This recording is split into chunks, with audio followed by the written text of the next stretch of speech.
sekarang ni saya tengah tunjuk notebook LM. Saya tengah share saya punya ni. Nampak? Anda salah tengok ni. Kan?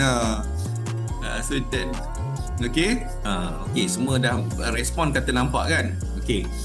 Okay, saya mulakan balik. Notebook LM ni adalah satu teknologi daripada Google yang mana guna dia adalah kegunaan dia adalah untuk dia satu LM, large language model, yang mana guna dia adalah kita masukkan sumber ya dalam pelbagai bentuk.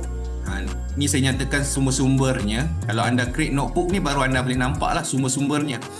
Contohnya sumber dia anda boleh gunakan PDF, teks, markdown, audio, contohnya MP3. Ini contohnya biasanya kalau anda buat meeting mesyuarat lah, biasa meeting mesyuarat kan, anda rakam, anda load balik, boleh digunakan.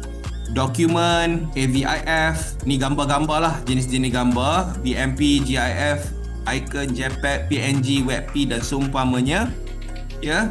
Anda boleh masukkan ke dalam sistem ni. Termasuklah juga kalau anda ada Google Drive, file-file daripada Google Drive pun anda boleh masukkan juga dalam notebook LM berserta dengan laman web. Tapi laman web ni kalau boleh laman web yang tidak ada paywall.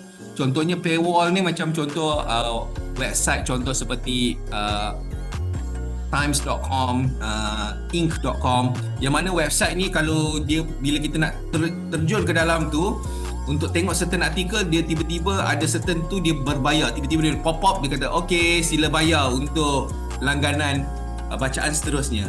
Kalau laman web macam itu dia tidak boleh. Kalau laman web tu terus straight, contohnya boleh keluar artikel whatsoever, kita just letakkan link sahaja.